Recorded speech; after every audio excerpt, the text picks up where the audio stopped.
e nos colocarmos à disposição para realizarmos novas parcerias e auxiliá-los sempre que for possível.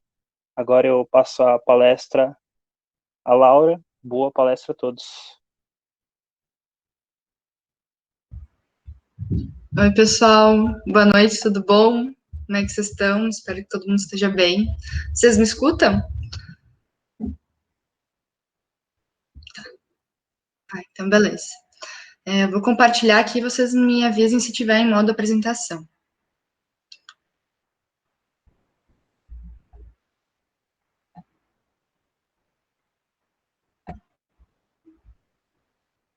Tudo certinho aí? Tá me ouvindo bem?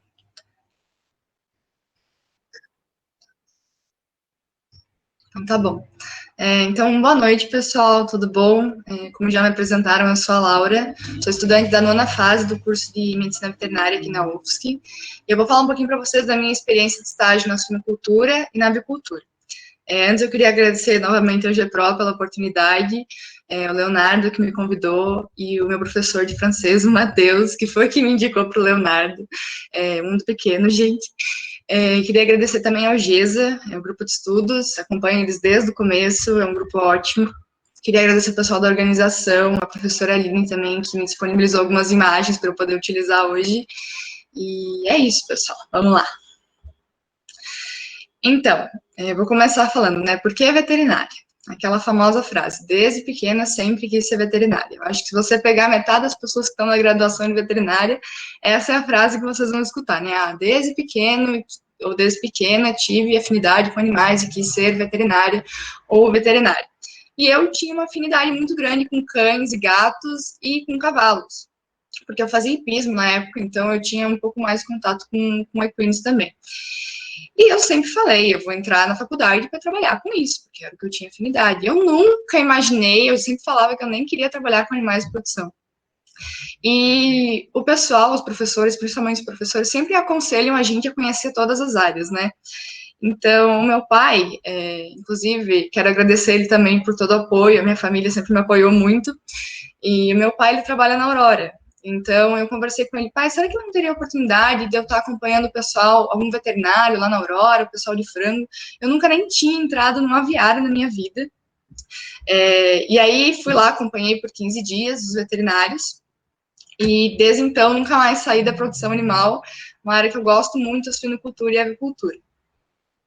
Essas foram as minhas áreas de estágio. Hoje eu vou falar para vocês da minha experiência com a avicultura e com a suinocultura. Mas eu também já fiz estágio lá no laboratório de alimentos, com o pessoal da nutrição, já fui conhecer a fábrica de ração. Então, tudo que dava, assim, para eu estar no meio, eu ia, sabe? Então, comecei com frango de corte, depois fui para a suinocultura, acompanhei uma granja lá de ciclo completo, voltei para as matrizes, conheci o incubatório, e assim fui indo, não parei nunca mais. E o meu primeiro estágio foi na avicultura com frango de corte. Essa aqui é uma imagem das matrizes, mas eu vou falar com vocês um pouquinho sobre o frango de corte primeiro. O frango de corte foi meu primeiro estágio, foi no meu 3º semestre, eu sabia muito pouco, e as duas coisas que eu aprendi lá, primeiro foi salmonela, salmonela, salmonela, salmonela. Gente, você fala a palavra salmonela para um veterinário de aves, ele se arrepia. Então, é porque, justo, né, pessoal? A Salmonella enteritidis e a Tifimurium, elas são dois agentes que são problemas de saúde pública. E a Salmonella pullorum e a Salmonella gallinarum, elas causam bastante prejuízos econômicos. Então, é um agente que realmente preocupa, né, na área de avicultura, principalmente. E outra coisa que eu aprendi no meu primeiro estágio, e é algo que serve tanto para avicultura, tanto para suinocultura, qualquer área da produção, até mesmo a área de pequenos animais, é observar os animais. Então, assim, você chega na granja, por exemplo, e você vê animais de bico aberto. Deixa eu botar o laser aqui para vocês enxergarem. Animais de bico aberto. Gente, assim como nós, se a gente tá com calor, a gente fica ofegante. Os animais da mesma forma. Então, se você chegar num aviário e ver os animais dessa forma, eles vão estar com calor.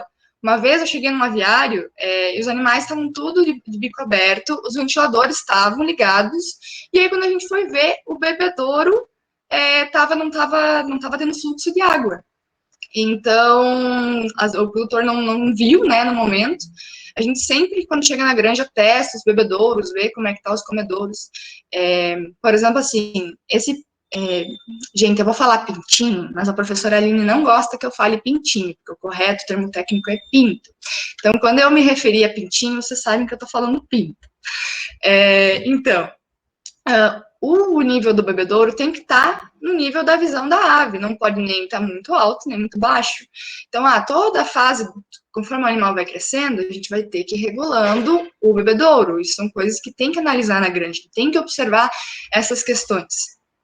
Existem vários tipos de bebedouro também, gente. Existe esse aqui, que é o tipo nípel, existe esse aqui, me fugiu o nome agora, mas existem vários tipos de bebedouro e comedouros, cada granja, né, se adapta ou utiliza aquele que pode.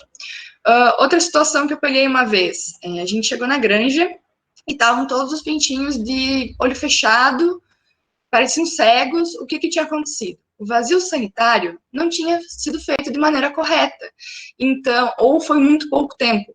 E aí a concentração de amônia estava muito alta. O que acontece? Se eu, quando entrei no aviário, já senti meu olho arder, imagina o animal que está mais próximo do chão, né? Então, esse animal, ele não vai se alimentar direito, porque se ele não enxerga, ele não vai conseguir comer, ele não vai conseguir beber.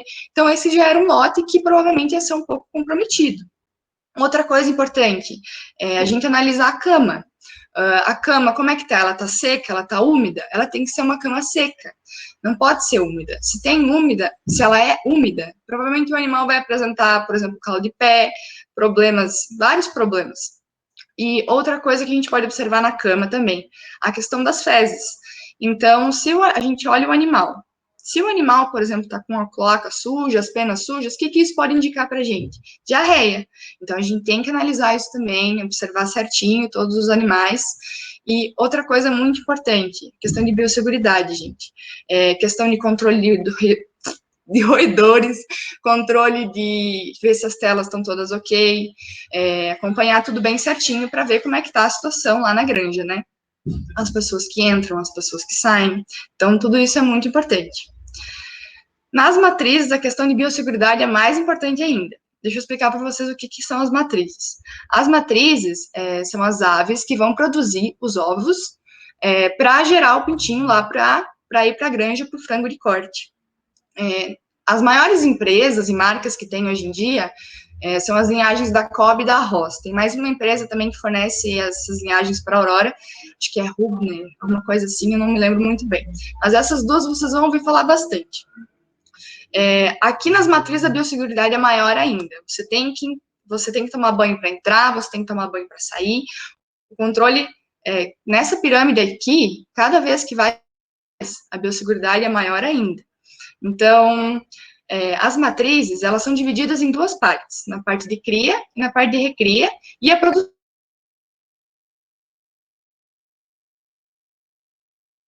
humanas. O que acontece? A ave, ela tem que atingir a sua maturidade sexual. Não é, por exemplo, uma ave pequena estar produzindo ovos, porque o tamanho do ovo, o tamanho da ave influencia no tamanho do ovo. Então, a gente tem que tomar muito cuidado com isso. Laura, por que aqui está escuro? Por que aqui está pequeno? Como é que a gente faz para fazer esse controle, né? Como é que a gente fala, né? Ou faz com que as aves não produzam antes do tempo? A ave, ela é muito perceptiva à luz. É ali que ela vai entender quando que ela vai produzir ou não. Se a gente, nessa fase, der um estímulo de luz que é crescente, por exemplo, assim, 14 horas, depois 15 horas de luz, depois 16 horas de luz, essa ave vai entender que está na fase de produção. E não é isso que a gente quer. Então, a produção dela, quando ela está nessa fase de cria e recria, o estímulo de luz é sempre negativo. Então, a gente vai no primeiro dia do pintinho, quando ele chega na granja, vão ser dadas 23 horas de luz, que é para o animal se alimentar e tudo mais. Depois vai diminuindo, 22, 20, até você manter ali um determinado estímulo de luz, determinado número de horas, e aí você segura ali, porque a intenção aqui é você manter essa ave até as 21 semanas, para depois transferir ela para outra granja, para ela iniciar a produção. Então, tem que ter muito esse cuidado. Acho que o manejo de luz é uma das coisas mais importantes na parte de matrizes. Aqui também é feita a separação por peso e os animais são criados separados. Então, as fêmeas são criadas de um lado, os machos de outro. Então, aqui, né? Estou dando um exemplo. Por exemplo, aqui são aves leves. Aqui tem uma telinha, tá um pouco escuro, né? Difícil de enxergar. Mas do lado de lá, por exemplo, tem as aves semi-pesadas ou pesadas. Então, toda essa pesagem de todas as aves é feita para justamente manter esse controle. Todas as aves leves vão ser enviadas para uma granja, todas as pesadas vão ser enviadas para outra. Tem que tomar esse cuidado no tamanho da ave para a gente não ter um número grande de desproporção dos ovos. Então, tem que tomar esse cuidado. E aqui, pessoal, a intenção não é fazer com que o animal ganhe peso. Não é que nem no frango de corte. Então, a alimentação é sempre controlada. Não é nem para o animal ficar muito magro, nem muito pesado. E aí, depois, as aves são transferidas para a granja de produção, que a gente chama, né? Esses bichinhos aqui, gente, são os demoninhos na terra. Porque o galo, quando ele cresce, né, ele tem o seu comportamento de macho, que eles chamam, né? Então, ele é mais agressivo, ele quer proteger a família dele. Então, você entra no aviário, aqui na pontinha lá, o último galo tá te olhando. Porque eles sabem que você é uma pessoa estranha que tá entrando lá. E gente, eles atacam a gente. É muito engraçado. Na primeira granja que eu entrei, eu sabia, mas não levei muito a sério quando os veterinários me falaram. Depois que eu levei a minha primeira paulada, daí eu senti e vi que realmente tem que se cuidar. Na Aurora, gente, existem vários tipos de aviário também. Mas na Aurora, o que a gente mais tem são esses aviários que a gente chama de convencional. Então, é controlado pelas cortinas. Está muito quente, por exemplo, as cortinas ficam baixadas, e quando está muito frio, por exemplo, elas ficam mais erguidas, né, para evitar controlar essa ambiência das aves. Aqui, o que muda bastante na Aurora? Existem dois tipos de ninho, que são os ninhos convencionais, que são esses aqui de madeira, onde toda manhã o funcionário tem que passar aqui e coletar esses ovos. E o outro tipo de ninho é esse ninho automático, que tem aqui também. Então, as aves entram dentro dessa casinha aqui e elas colocam os ovos. E o piso ali, ele é mais macio e ele é um pouquinho inclinado. Então, toda vez que a ave coloca o ovo rola e vai até uma esteira central que tem aqui. E aí, todos os ovos vão lá para o final, onde tem uma pessoa que vai estar fazendo essa seleção. Gente, lembra que eu falei para vocês que a questão de observar os animais é muito importante? Qualquer fase, qualquer área, isso é muito importante. Os machos, justamente por serem mais agressivos, é realizada a debicagem. Então, é feita a debicagem e a retirada do esporão. E aí você já nota, desde o início, que os machinhos, né, eles ficam mais amoadinhos, nos primeiros dias eles são mais quietinhos, e a fêmea não, a fêmea já é bem agitada. Eu vou mostrar aqui para vocês compararem. Esse primeiro é dos machinhos. Então, até tem alguns animais se movimentando, mas a maioria deles está mais quietinho, né, paradinho. Vou mostrar para vocês para comparar com as fêmeas. Já tem bem mais aves se movimentando, vai para lá, corre muito. Gente, tem que tomar muito cuidado quando você entra numa granja, quando tem pintinho, porque a probabilidade de você pisar em cima é muito grande. Eles são muito curiosos, então eles ficam correndo para um lado e para o outro, tem que tomar cuidado. Todo veterinário já me relatou que, sem querer, um dia acabou pisando em cima. Eu, graças a Deus, isso nunca aconteceu. E aqui, só para mostrar para vocês, eles bebendo água. Gente, sabe por que eles estão roxinhos assim? É feita vacinação em spray. Então, para garantir que todos os animais foram vacinados, é colocado essa coloração para garantir que todos eles passaram ali pelo spray e foram vacinados. Por isso que eles são coloridinhos. É bem bonitinho, gente. Eu adoro ir nas granjas onde tem animais jovens. E daí tem o incubatório, que foi uma área que eu gostei bastante também. Depois que as matrizes produzem os ovos, esses ovos vão para o incubatório para gerar frango de corte. Então, é feita toda uma análise dessa qualidade dos ovos que chegam lá. Por exemplo, ovo sujo, não incuba. Ovo trincado, não incuba. Ovo muito pequeno, ovo muito grande. Ovo desenhado não incuba. Eu tô contando isso para vocês porque eu fui acompanhar as moças que fazem a separação, elas me contaram que já viram poesia escrita no ovo, declarações, então esse ovo também não incuba, tá? E depois, primeiro é feita essa ovoscopia para analisar os ovos, para ver se tem algum trincado, facilita bastante. E aí depois, se eu não me engano, com 11 dias, eles refazem essa ovoscopia e eles analisam, por exemplo, aqueles ovos que estão inférteis. Como é que faz para ver? Esses ovos aqui que estão mais escuros são ovos que foram fertilizados e têm o desenvolvimento do embrião.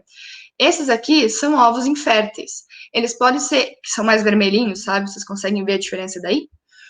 E esses ovos são retirados e são todos analisados. Por exemplo, vamos supor que teve 80% desses ovos que foram retirados deram como ovos inférteis. Não foi visto nenhum início do embrião ali se desenvolvendo. Então, eles vão analisar. Será que não é problema do macho, da granja? Será que a fertilidade dele tá boa? Tudo isso é controlado e analisado. Vamos supor assim, teve um pequeno desenvolvimento embrionário, mas muitos deles pararam ali e não se desenvolveram mais. Será que não é algum patógeno? Será que não é algum agente, alguma coisa ali que está acontecendo? Então, tudo isso é controlado e analisado. E aí, depois, os ovos selecionados vão para incubadoras. São essas pilhas de ovos gigantes, elas entram na incubadora, a temperatura toda controlada, todo o ambiente é controlado. E essas incubadoras, elas fazem esse movimento aqui, ó, de inclinação, que é para manter os ovos igualmente aquecidos, digamos assim, para manter toda a temperatura ali, né, em ambas as regiões do ovo. E, que eu falei para vocês da vacinação, né? Essa aqui é a vacinação em spray. Então, os pintinhos são colocados nas caixas, e aí eles passam por esse spray, e é por isso que tem a coloração. Não é para bonito, gente. Tudo na produção tem um porquê. E outro tipo de vacinação é a vacinação em ovo. Essa vacinação é utilizada principalmente para marek. Eu não sei se ela é utilizada para mais alguma, eu não me lembro. Se a professora Aline ou alguém souber depois quiser falar, fique à vontade. E aqui é um exemplo, né, que é como se fosse o ovo, o embrião aqui dentro, e a vacina é injetada aqui no líquido embrionário, líquido amniótico, ou no tecido mesmo do embrião, né? Então, pode ocorrer dessas duas formas, não tem problema. E nasceu o pintinho. E agora? Gente, uma vez, os lotes são sempre separados. Por exemplo, assim, o frango de corte, né? É o lote de macho, um lote de fêmea. A Aurora, na época que eu fiz estágio, eles estavam fazendo lotes mistos. Eu não sei mais se é feito ainda ou não. Mas normalmente é feita essa separação, os machos das fêmeas. E aí, o que a genética possibilitou pra gente? Já no primeiro dia, a gente consegue identificar se a ave é uma fêmea ou é um macho. Então, quando a gente vê a asinha, se tiver as penas mais assim, para cima, né, mais para fora, uma para fora da outra, é uma fêmea. Se tiver tudo juntinho, é um macho. Acho que dá para ver também bem bonitinho aqui na imagem.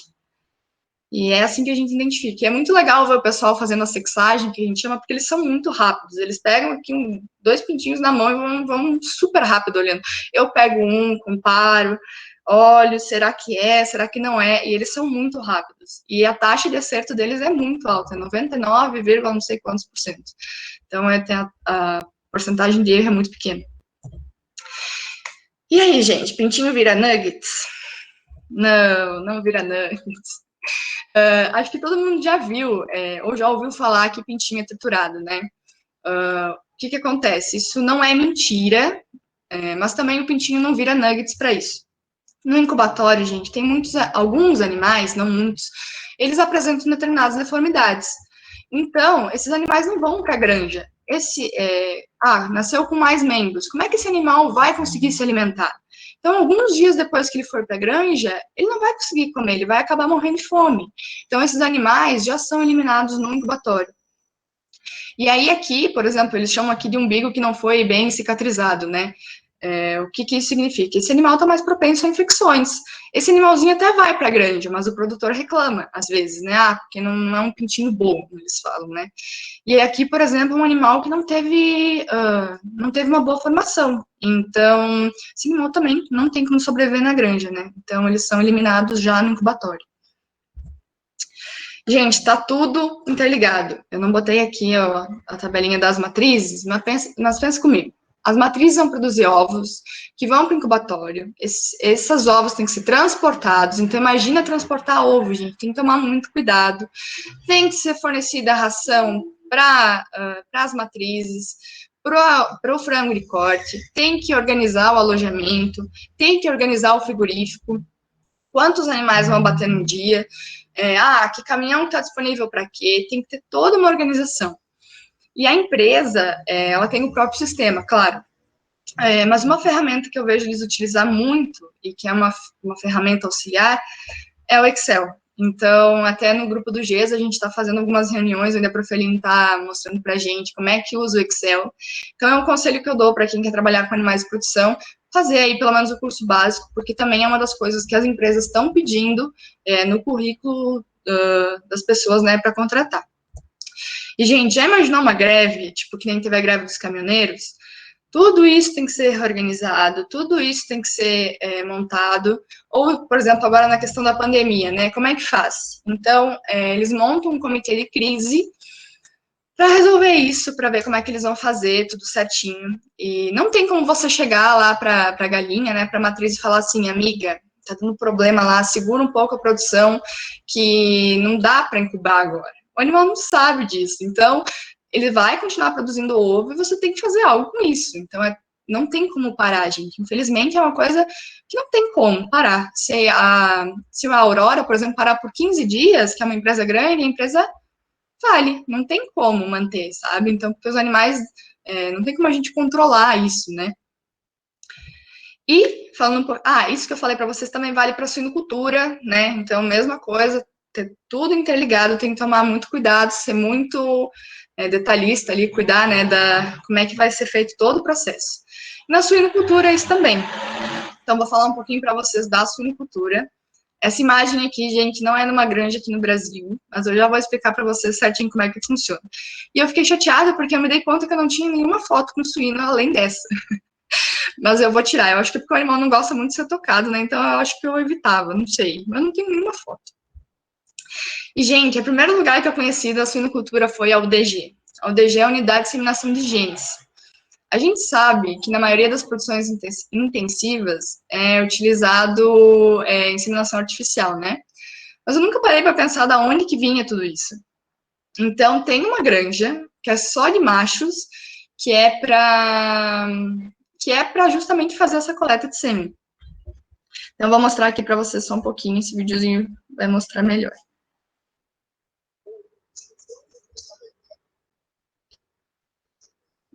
Agora. Ó, gente, esse aqui é o laboratório lá da granja mesmo. Então, nesse vidro aqui, para lá desse vidro, é onde é feita a coleta. Então, o sêmen já vem ali, passa por essa janelinha, que tem aqui assim, recebe esse sêmen, já faz a análise ali, já embala, né, faz não é amostras de sêmen, faz cada copinho, né, colocado a diluição certinha do sêmen, e aí já é feito aqui no laboratório. Esses aqui são os copinhos para coleta, tem um filtro, tudo. Opa, peraí, deixa eu voltar aqui. Passou sem querer. Ó, essa aqui é a máquina, gente, é a dose de sêmen, lembrei, não veio a palavra. Então, a gente coloca o sêmen aqui assim, e aí ele mesmo separa, faz certinho cada dosagem de sêmen para cada granja, né, feito todo dia isso. Aqui é a granja, né, essa aqui é a granja, né, onde tem os machos, aqui é o laboratório, e aqui é a entrada. Pessoal, lembra que eu falei para vocês a questão da biosseguridade? Toda pessoa que entra e toda pessoa que sai tem que tomar banho. Então, era banho todo dia, para entrar e para sair. Então, tem todo um cuidado. E assim, ó, tem instruções para tomar banho. Tem que limpar embaixo da unha, tem sempre que lavar o cabelo. Então, várias coisas, vários detalhes que tem que tomar cuidado, justamente, né, para prevenir possíveis complicações. Aqui a máquina de novo. Gente, aqui, ó, deixa eu mostrar para vocês. Esse vidro lá atrás é onde dá para o laboratório. Então, aqui, esse piso aqui onde está o funcionário, ele é mais baixo, justamente, né, para o funcionário não ter que ficar se abaixando o tempo todo. Então, ele fica na altura da onde está o animal para fazer essa coleta de sêmen. Os comedouros automáticos.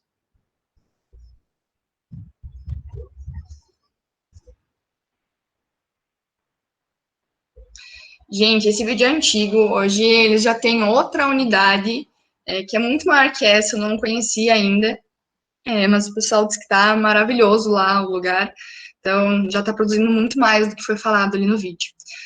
E uma coisa que todo mundo me pergunta, né, como é que faz para coletar o sêmen de suíno? A gente vê muito durante a graduação como é que coleta sêmen de bovino, de equino, de suíno a gente até vê, mas não tanto. Então, esse animal, ele sobe no manequim, que nada mais é que essa estrutura de metal aqui. Quando me falaram manequim a primeira vez, eu achei que era uma porquinha, alguma coisa assim, para, digamos, enganar, né, o macho, para ele poder fazer a coleta. Não, eles são treinados para subir nesse manequim, que eles chamam, e expor o pênis. E aí, quando eles fazem isso, o pênis do suíno, ele é espiralado.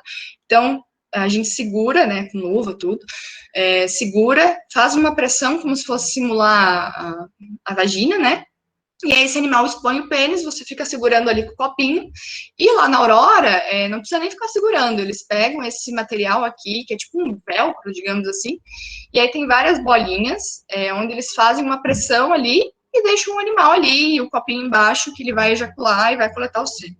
O animal fica ali uma média de 5 minutos, uns mais, outros menos, e ele mesmo pega, quando ele acaba, ele desce e vai embora.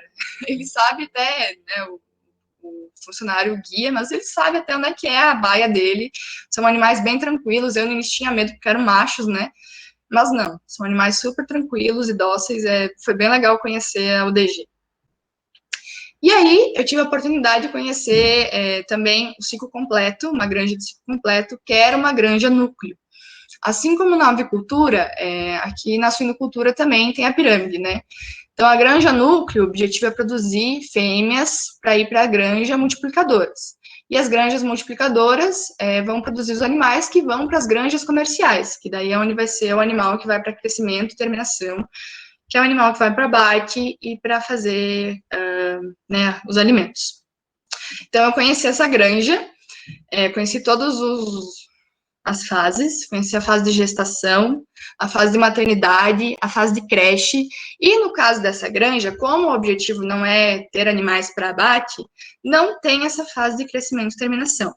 Mas depois, eu acompanhando os veterinários, eu conheci também. Mas até agora, ali, digamos assim, né, na granja núcleo vai até a creche. Vou explicar para você certinho. Aqui é a granja núcleo, núcleo 3. Então, assim, é o ciclo completo. Então, tem todas as fases aqui dentro da granja. Então, são dois galpões, digamos assim, para gestação e maternidade, por exemplo, uma ou duas de maternidade, outra de creche e outras de recria. Então, né, eles têm os galpões aí para cada fase. E aí, pessoal, como é que faz essa inseminação? O pessoal lá da ODG, que eu falei para vocês que produzem as doses de sêmen, essas doses vão para as granjas multiplicadoras. Para a granja núcleo, eles também fazem inseminação artificial, claro, mas eu não me recordo direito de onde que vem esse sêmen. Eu acredito que venha das empresas, né? É uma genética mais alta, então eles devem ter o sêmen lá das outras empresas. E aí, tem duas formas de fazer essa inseminação. Pode ser da forma que eles chamam cervical ou pós-cervical, ou seja, intrauterina, né? E aí, qual que é a diferença? Na época que eu estava fazendo estágio lá, isso foi em 2018, eles estavam fazendo a cervical em leitoas. Na época eu não perguntei por quê, mas eu acredito que seja por conta da... deixa eu explicar para vocês. Leitoas são fêmeas primíparas, que eles chamam, que nunca tiveram o primeiro parto. Então, elas não conhecem, não sabem como é que é. Então, eu acredito que o tamanho do útero seja menor. Acredito não, é menor, né? Mas acredito que seja por isso que a inseminação é feita cervical e não a pós-cervical. E aí, a intrauterina, a pós-cervical, ela é feita nas marrãs, que são essas fêmeas que já não são mais primíparas, que já pariram alguma vez e já têm, né, conhecimento do processo.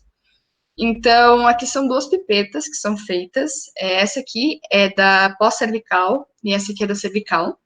Então, essa aqui, ela entra, e aí esse material aqui, né, quando ele chega na cervix, ele expande um pouquinho para facilitar a entrada dessa outra parte, para fazer a inseminação. Então, aqui tem um exemplo bem legal. Chegou aqui na cervix, expõe o resto da pipeta, e aí libera o sêmen já aqui dentro. Qual que é a vantagem disso? É utilizado menos quantidade de sêmen, e né, isso já facilita você lá Na ODG já não precisa fazer uma produção tão grande assim, porque várias granjas já estão inseminando de forma pós-cervical. E essas fêmeas, gente, antes delas serem inseminadas, antes delas irem para as granjas multiplicadoras, elas são selecionadas. Então, tem toda uma seleção. Por exemplo, assim, o número de tetos. Então, eles olham, vai ter um número de teto menor do que o normal, então essa fêmea já não vai, porque não tem como criar uma leitegada grande com um número de tetos pequeno. Eles falavam muito em aprumos lá, né? Então, o membro da fêmea, ele tem que ter uma inclinação correta. Se ele não tiver essa inclinação, às vezes eles chamam, por exemplo, assim, é um aprumo achinelado. Então, essa fêmea já não é indicada, porque vai ter problema de artrite, e aí ela já é descartada. Outros problemas, lordose, cifose, essas fêmeas também não vão para a reprodução, elas são destinadas para o abate. E essa imagem aqui, eu peguei de uma integrante nossa do GESA, a Ingrid. O que ela contou para nós, né? Quando a fêmea está no período do estro, que ela está em cio, ela aceita o macho. Então, a gente chama de reflexo de monta. O que acontece? O que a Ingrid relatou para nós, né? Essa fêmea que era muito agitada, às vezes agressiva, e quando ela estava no período de estro, a pessoa ia lá, podia subir em cima, podia tocar, que não tinha problema nenhum. Então, esse é o período que eles vão inseminar. Tem um protocolo certinho, uma programação certinha, mas eu não vou ficar entrando nesses detalhes com vocês. Mas é bem legal, porque isso também é questão de observar os animais, né? Saber quando é que tá no cio, quando que não tá, e para poder fazer o procedimento todo certinho. E aí tem a gestação e a maternidade. Lembra? São 3 meses, 3 semanas e 3 dias de gestação. São 114 dias, e uma semana antes da fêmea parir, ela vai para a sala de maternidade. E aí lá, a gente tem que auxiliar nos partos. Logo que o animal nasce, normalmente é passado um pó secante, e é feita a desobstrução das vias aéreas, se precisa, e a gente já bota o animalzinho, o leitão ali para mamar, para estar auxiliando. Às vezes, por exemplo, a porca não está conseguindo parir por algum motivo, então a gente sobe em cima dessas grades e com os pés a gente fazia massagem para ajudar, né, essa porca a parir. Em alguns casos isso não adiantava, então era feita a aplicação de ocitocina. Ou, se não funcionava também, era feito o toque, mas isso era em últimos casos. Então eles pegavam, botavam luva de palpação, iam lá dentro, procuravam um leitão e puxavam para fora. Gente, isso foi outro desespero no meu estágio, porque no segundo dia o funcionário falou assim para mim, deu um problema lá, eu vou precisar ir ver, tem 2 fêmeas parindo aqui na sala 2 e tem mais 3 parindo lá na sala 7. E daí eu olhei para ele e falei assim, tá, mas como é que eu vou, né, cuidar das 2 salas? Ele, tem que ir de uma sala para outra. Então, eu corria, porque eu morria de medo, por exemplo, de nascer um leitão e ele nascer com as vias obstruídas e eu não salvar o animal. Então, eu ficava correndo lá no posto, me deu um desespero, mas não precisa se preocupar tanto assim. Normalmente, se não é uma fêmea primípara, elas se viram muito bem. Só meu desespero ali do início. E aí, no 5º dia, é feita a castração dos machos. É feita a castração porque ali a intenção não é você ter machos produtores, né? Então, já é feita a castração e a tatuagem nas fêmeas, porque as fêmeas, sim, vão ser utilizadas para reprodução, então elas são todas identificadas bem certinho. E o desmame, ele ocorre entre 21 e 28 dias. Aí é a empresa que adota ali qual dia que é melhor. Quanto antes você desmama, possivelmente mais problemas de diarreia você vai ter depois, porque o animal tem essa adaptação ali de alimentação, né? Porque antes é o leite e depois ele vai para a ração, então tem alguns pequenos problemas. E como a nossa produção ela é intensiva, o que acontece? A gente tem que fazer a aplicação de ferro, né, para repor isso, porque o animal não tem contato, então a gente tem que fazer a aplicação de ferro. Aqui a gente, só para mostrar para vocês, aqui eles usavam esse equipamento para fazer a tatuagem nas fêmeas, e aqui era para o ferro, se eu não me engano. E aí, gente, a temperatura ambiente do leitão, ela é diferente da fêmea. Então, aqui, essa caixinha aqui, que se chama escamoteador, que é outra palavra que a professora Aline fala bastante pra gente, porque não dá para chamar de casinha do leitão, é escamoteador, o nome correto. Então, os animais ficam ali, tem uma lâmpada, né, específica para aquecer mais o ambiente. Então, quando os animais não estão mamando, normalmente eles estão aqui dentro. E é muito bonitinho de ver, porque eles estão tudo unidinho ali, dormindo junto. E aí, pessoal, tem a fase de creche. Essa fase é a fase da criança, eles são uns pestinha. Mas é legal também trabalhar nessa fase. O que acontece que eu falei para vocês? Tem essa adaptação, né, da alimentação que antes era o leite para uma alimentação pastosa e depois sólida. Então, às vezes acontece, né, do animal, eles têm um pouquinho de problema de diarreia no início. E aí, gente, se já tem diarreia naturalmente, digamos assim, imagina se tiver algum problema sanitário, algum agente, alguma coisa, como essa situação não piora. Então, a cada 15 dias, eles já aplicam de forma preventiva amoxicilina e colistina. Esse era o protocolo que eles utilizavam, eu já não sei mais se eles estão utilizando mesmo. E uma coisa que o professor Álvaro passou para nós é que, por exemplo, não se utiliza antibióticos logo nos primeiros dias de creche, porque isso altera ali a microbiota do animal e acaba tendo mais diarreia do que o normal. Então, o indicado não é dar nos primeiros dias, mas depois você pode sim usar de forma preventiva. E aí, nessa fase de creche, já é feita a separação dos machos e das fêmeas. E aí, os machos vão para granjas já para terminação, porque não é a intenção aqui produzir. Lembra que nas granjas núcleo, o objetivo é produzir fêmeas para as granjas multiplicadoras. E aí as fêmeas têm dois caminhos, né? Elas podem ir ou para a reposição do plantel, ali da granja mesmo, porque, por algum motivo, a fêmea já está muito, muito velha, já não está produzindo muito bem, ou alguma fêmea, por algum motivo, morreu. Então, é feita essa reposição do plantel. Se não, elas vão para a recria, e aí, na recria, até elas atingirem a maturidade, e depois elas são destinadas lá para as granjas multiplicadoras. E aí tem a fase de terminação. Eu não acompanhei tanto a terminação, o que eu mais vi, assim, não era nem tanto resolver problemas sanitários, não era tanto resolver problemas de agentes infecciosos, enfim, era às vezes o veterinário chegar lá e auxiliar o produtor, por exemplo, assim, tem que fazer o controle de roedores, toda aquela questão de biosseguridade que eu falei para vocês. O arco de desinfecção não está funcionando. Todo veículo que entra, ele tem que passar por uma limpeza, que é um arco que tem no início da granja, certinho, para fazer a limpeza, evitar, né, essa contaminação. E, que mais? Orientar o produtor, às vezes tem que resolver alguns problemas também sanitários, óbvio, né? Às vezes não, acontece com uma certa frequência, mas o que eu mais vi era orientar o produtor em relação ao manejo, muitas vezes. E eu brincava, porque eu sempre falava assim, gente, quem trabalha com cavalo é só resolver problema de cólica e locomotor. E aí eu fui olhar para o meu próprio nariz, e o que eu vi? Que os suínos e as aves também, o que mais tem de problema sanitário e agentes é problema respiratório ou problema entérico. Brincadeira até, pessoal, eu sei que tem muita coisa além disso, mas era uma coisa que eu falava brincando, e daí eu vi que na suinocultura e na avicultura tem bastante problema entérico ou problema respiratório, quando se trata de agentes, né? E aí, pessoal, o que acontece? O manejo, tudo isso, o manejo, a genética, a sanidade, a nutrição, tudo é necessário para que a produção animal ocorra.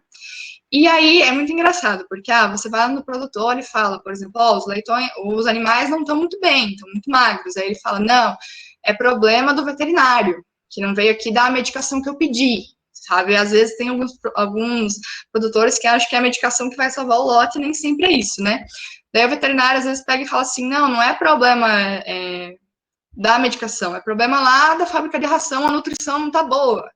Daí a nutrição vai falar assim, não, é problema da genética, porque o animal não é um animal bom, não tá legal, sabe? Então é um jogando a culpa no outro, assim, às vezes para tentar resolver um problema, e todos eles têm que estar bem alinhados para que a produção animal ocorra. Isso vale para suínos, para aves, para qualquer produção, isso tem que estar, esse ciclo aí tem que estar certinho, andando super bem.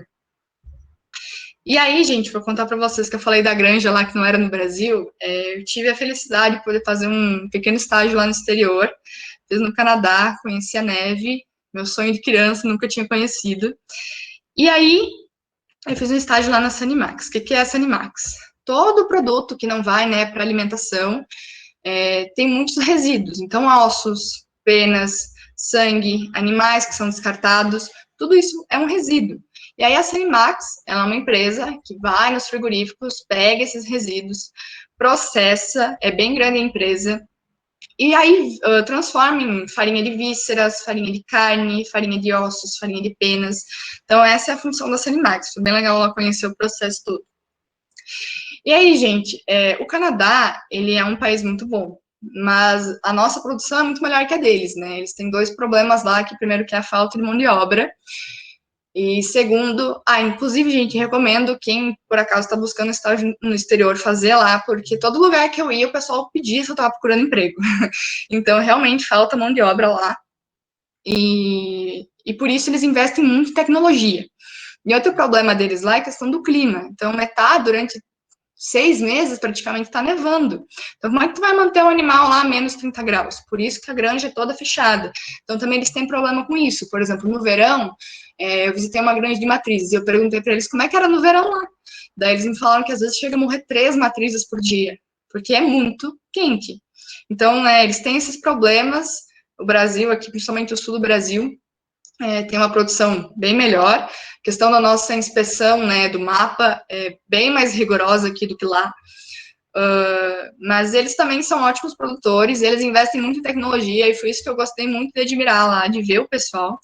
Então, uma das coisas que eu não falei para vocês, mas as matrizes, um problema que o pessoal relata muito, o consumidor, né, no geral, é porque vê elas confinadas, num espaço muito pequeno. Por que isso acontece? Muitas matrizes acabam, por exemplo, se sentando em cima de algum leitão.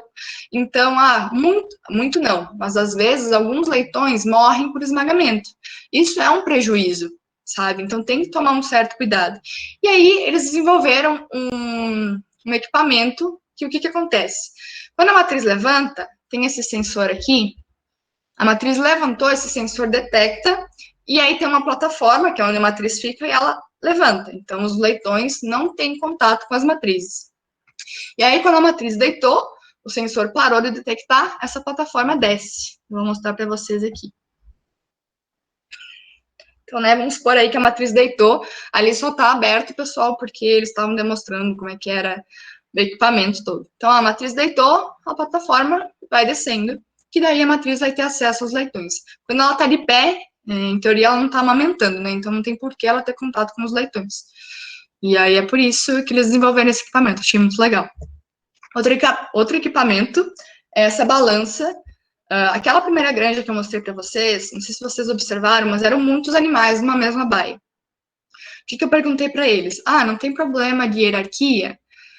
Eles não brigam muito entre eles? E ele me falou que não, que justamente pelos animais terem um espaço maior para caminhar, isso diminuía o estresse, e por ser um grande número de animais, isso diminuía a hierarquia deles, então eles não brigavam. Então não tinha esse problema lá, eu achei muito legal, depois eu vou mostrar para vocês, os animais eram bem uniformes, dava para ver que a produção era muito boa. E aí, o que acontecia? No meio dessa granja, tinha 2 balanças, e aí, vamos supor, eram duas baias, né? Então, o animal atingiu determinado peso, ele vai pro lado de lá. O animal que não atingiu, ele vai para outro lado. Então, aqui, tem essa gradezinha, ela ficava fazendo esse movimento aqui. Se o animal atingiu o peso, ele ia para um lado, se não atingiu, ele ia para o outro. Então, deixa eu mostrar aqui para vocês. Os animais, dá para ver que são bem uniformes. E aí aqui tá as baias, Essas 2 baias aqui é o que eles chamam de baia hospital. Então, algum animal, por algum motivo, se machucou, então eles vinham para essas baias aqui, ficavam separadinhos para, né, tentar recuperar esse animal. E aí, deixa eu mostrar para vocês, aqui tá aquelas balanças que eu mostrei, Então, o animal, ele entrava aqui o dia inteiro, sabe? Então, não era alguém que estava empurrando ali o animal, ele ia no tempo dele, ele entrava ali, se ele atingiu determinado peso, ele ia para um lado, senão ele ia para o outro. E daí a granja era assim o dia inteiro, era uma granja premiada essa, porque a produção deles era realmente muito boa. E aí eu achei legal, eu visitei uma feira lá, eles estão desenvolvendo vários equipamentos, e um deles é para enriquecimento ambiental, então eles desenvolveram um brinquedinho ali, era uma borracha mais resistente, para as granjas, né, para o suíno ficar brincando. Eu não vi isso na granja, mas achei legal, né? É bom saber que o pessoal está preocupado em desenvolver coisas para melhorar o enriquecimento ambiental. E aí aqui eu tive a oportunidade também de conhecer uma granja de poedeiras. Gente, as matrizes, elas produzem para gerar o pintinho lá para o frango de corte. E as poedeiras para para produção de ovos, que daí é para ovos comerciais, né? E aqui eu visitei uma granja que produzia ovos para Hellmann's. Então, muito legal, assim, ver, porque a Hellmann's, ela exige que sejam aves criadas soltas. Então, você vê que os animais, eles são curiosos, eles não têm medo das pessoas, eles ficam seguindo você, elas estão muito bem, bem tranquilas. Vou mostrar o videozinho aqui. Aquela no meio andando sou eu.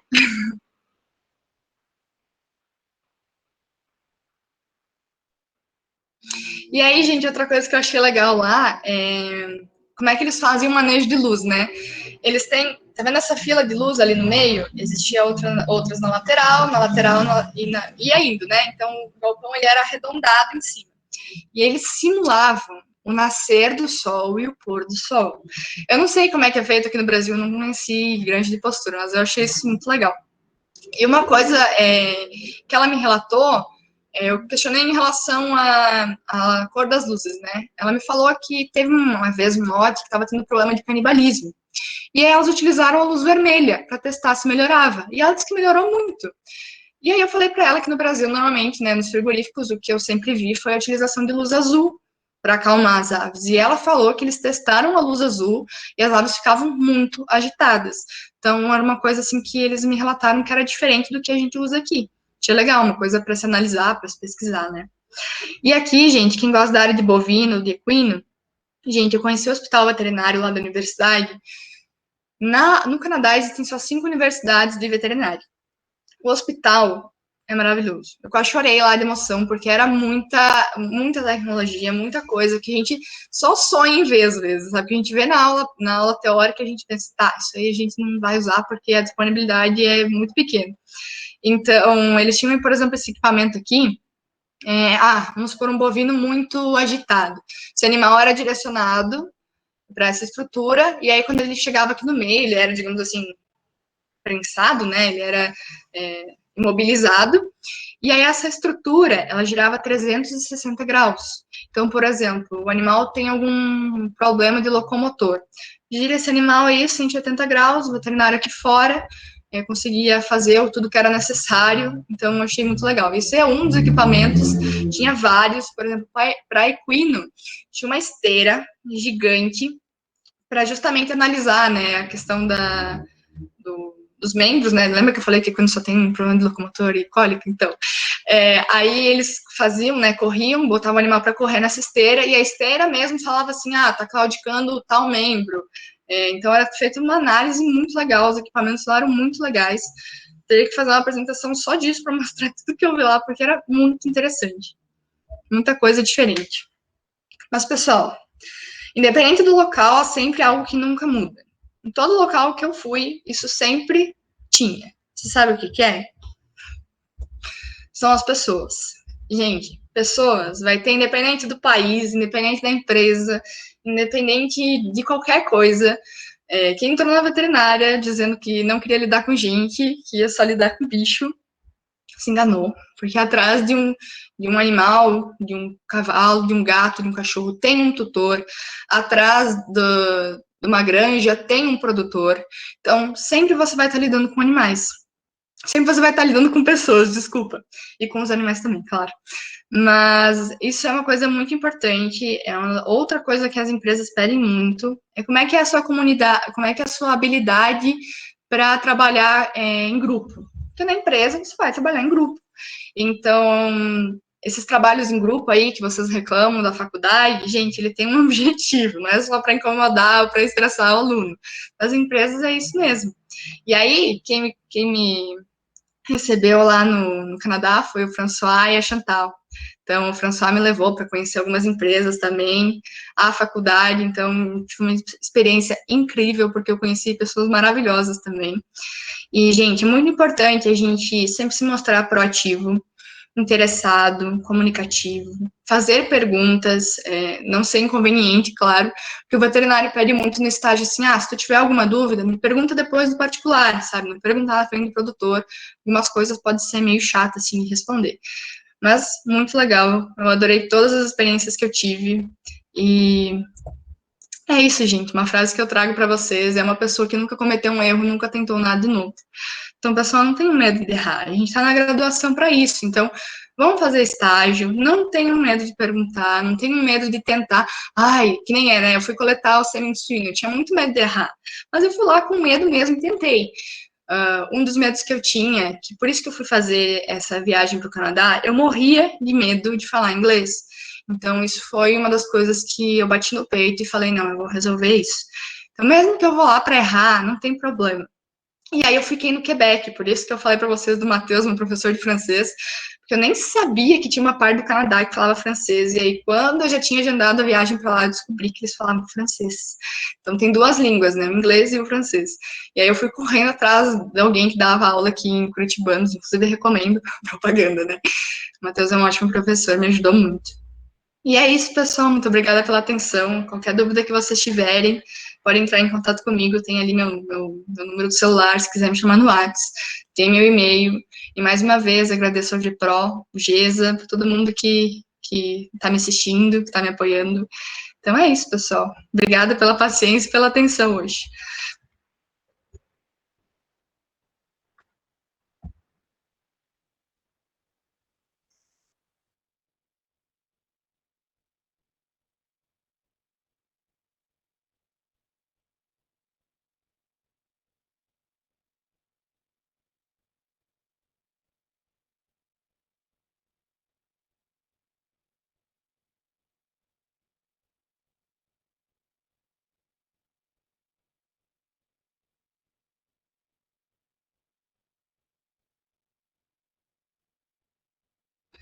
Se quiserem abrir o microfone, fiquem bem à vontade também.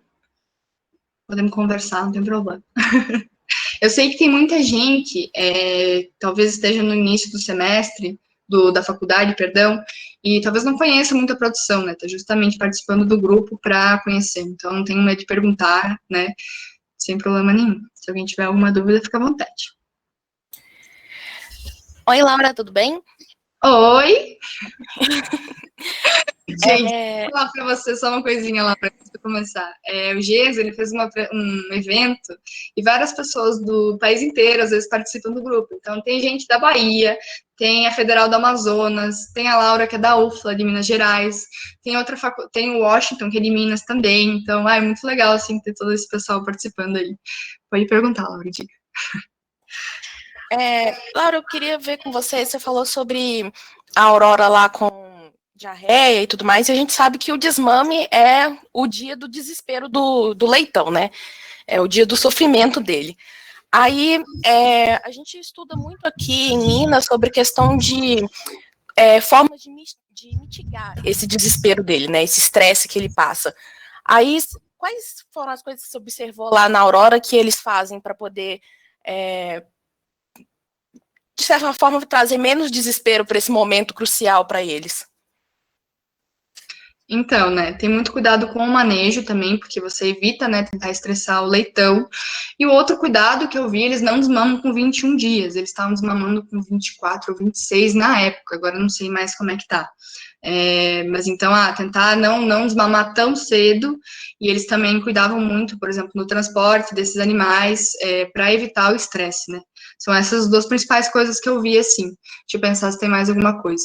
A questão da alimentação, no primeiro, tipo, misturar a ração com água, fazer uma alimentação mais pastosa. Tem a ração que eles chamam de pré-1 e pré-2. Então, são rações, né, especializadas para essa primeira fase, e aí tem mais uma quando eles já estão um pouquinho maiores, e aí é trocada a ração também. São essas as principais formas, assim, que eu vi deles tentarem evitar. Se tem mais alguma agora, faz um tempo, né, que fiz esse estágio, teria que estar questionando eles lá de novo. Mas é isso. Obrigada.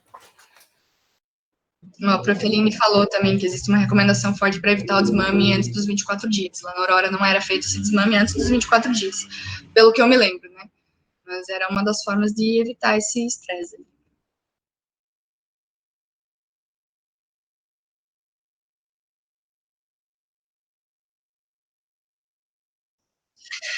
Pessoal, vou dar uma dica para vocês, então.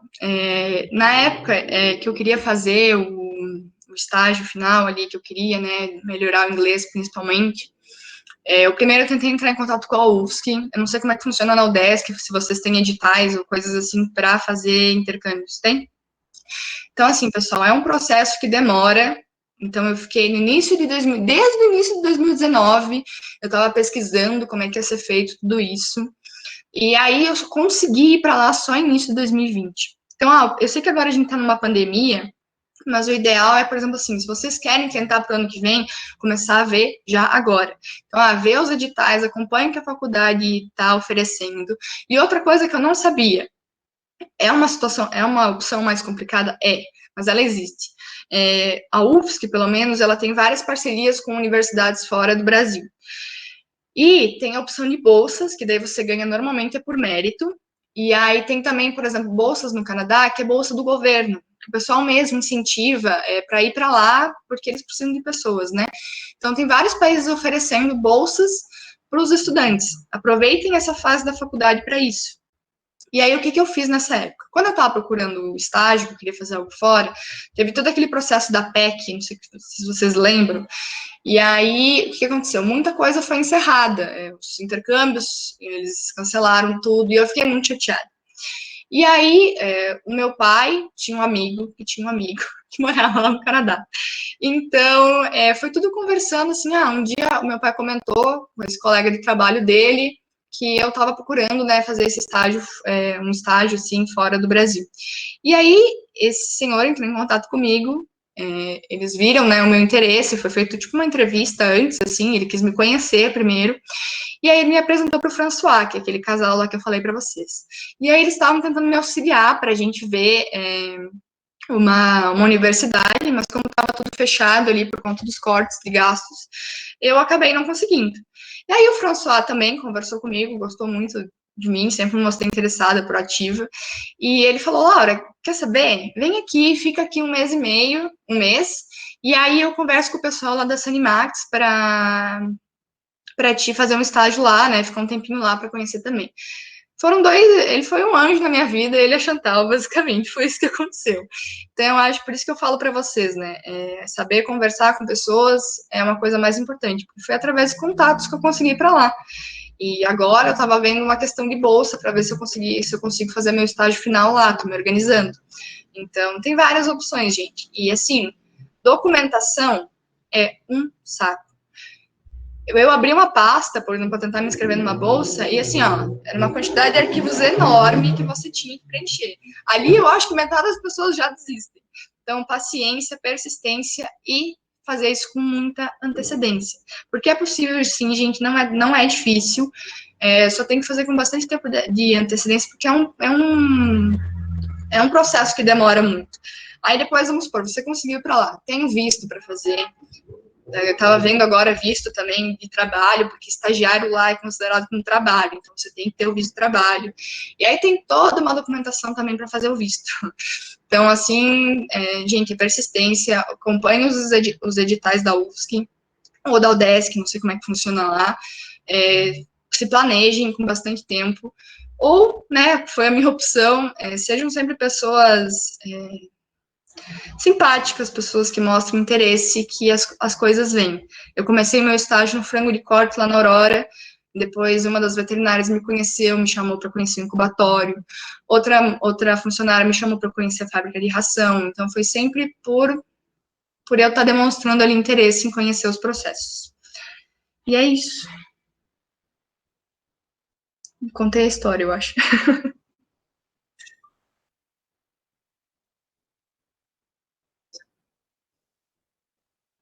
Eu lá estava lendo, muito obrigada, pessoal. Fiquei bem feliz. E o que a Laura falou é verdade, gente. A Dinamarca ela é referência também em produção de suínos. Então, quem tem interesse, é muito bom você conseguir um estágio lá, né? Um que a gente tem de referência em uma faculdade é a Universidade de Geórgia, nos Estados Unidos, que eu acho que é a mais reconhecida, assim, na avicultura. Eu acho que essa é um pouco mais difícil da gente conseguir, mas é uma referência que a gente tem. Quem tiver essa oportunidade, meu Deus do céu. Seria ótimo, né? Então, tem vários locais, é bom a gente pesquisar para ver, né, quais são as oportunidades. Não adianta você ir para um país que não tem produção de suínos ou produção de aves, que daí você não vai encontrar faculdades, né, que sejam voltadas para isso. Então, também é bom você pesquisar o que o país produz, o que a região produz. Isso é interessante e importante também. Laura, eu tenho duas perguntas para você também em relação à Aurora. Diga. Primeiro, como que era a questão de uniformidade dos lotes lá? Dependia do produtor. No geral, era do dias de quê? De aves ou de suínos? De leitegada. As leitegadas nasciam e aí elas eram mais uniformes. Então, eu não conheci muito as granjas multiplicadoras, né?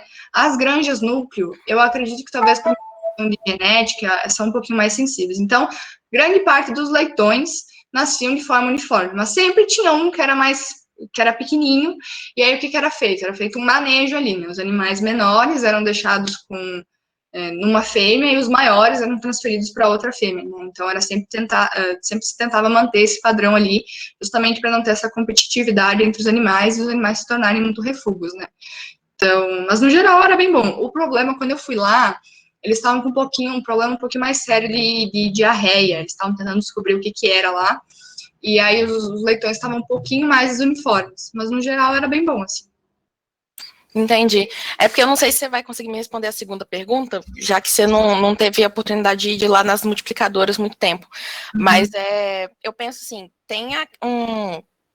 na Europa é muito falado que quando o animal nasce com menos aí, eu acho que se não me engano são 700 gramas, já é indicado que você faça a eutanásia por causa da questão de subpopulações, né? De você ter leitões que às vezes podem até chegar a sobreviver, mas que eles vão ser portadores, às vezes, de doenças e vão estar declinando a produtividade do plantel em como um todo. E aí eu fiquei muito curiosa em relação a como que a gente age aqui, porque não tem uma normativa no Brasil, né, muito bem estabelecida, se é indicado, mas não fala, tipo, é obrigatório você eutanasiar os animais com menos 700 gramas. Aí eu queria saber, às vezes, se a Aurora, ela tem isso como uma atividade normal deles. Se os animais nascem com um peso X lá que eles acham que ele pode ser uma subpopulação, eles já fazem eutanásia, ou se eles, vamos tentar arriscar e vamos tentar dar um jeito aí. O que eu acompanhei, poucos animais lá, pelo menos no que eu acompanhei, eles fizeram a eutanásia. Então, alguns animais nasciam, por exemplo, com problema de locomotor ou algo assim, esses animais já eram eutanasiados. Mas a grande maioria deles, eles tentavam salvar, que nem eu falei, fazer essa separação, botar os menores com uma fêmea e os maiores com a outra fêmea, né, para tentar salvar esses animais. Eu não vi fazer muita eutanásia, não. Então, não sei como é que é essa padronização ali. Posso questionar eles depois, né? Alguém lá que eu conheço, e daí contar para ti. Mas não sei, é que eu conheci uma granja núcleo, né, Laura? Então, não são as granjas multiplicadoras. Então, a granja núcleo, o valor desses animais são muito maior. Então, eu acho que a tentativa de você salvar o animal é válida, sabe? Não é um animal que vai para crescimento e terminação. É um animal ali que tá que é de alta genética, né? Então eles tentam salvar porque é um animal que tem um preço mais elevado.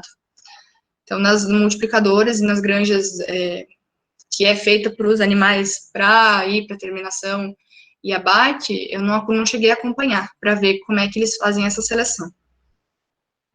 Entendi, obrigada.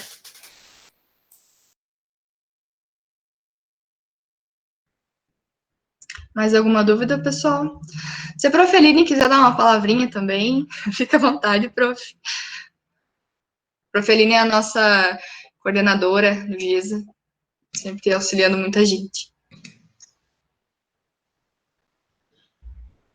Oi, pessoal, boa noite, tudo bem?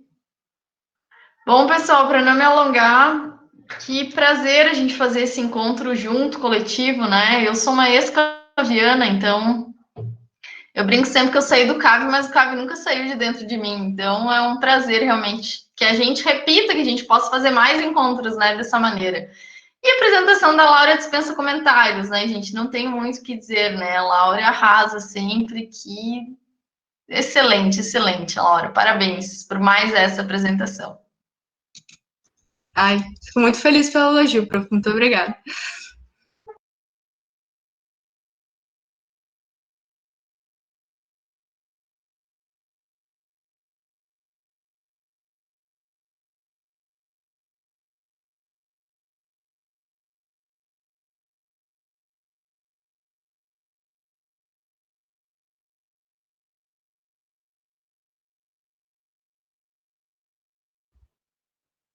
É ótimo, nós também. Se quiser, a gente fez um evento, né, que era produção, sábado da produção do GESA, que era para trazer produções diferentes. Então, teve produções de patos, de marrecos, falaram da produção de peixes, que nem vocês abordam, né, todos esses temas. Então, a gente fez essa produção, se a gente soubesse, a gente podia ter feito uma parceria, ter feito evento junto, né.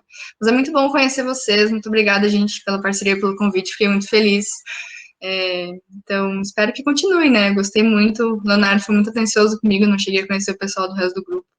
Mas muito obrigada, Leonardo. Fiquei muito feliz pelo convite. Obrigada. Tá bom. Eu tentei fazer em 1 hora ali, passou um pouquinho, mas foi isso, pessoal. Muito obrigada, viu a todos e boa noite.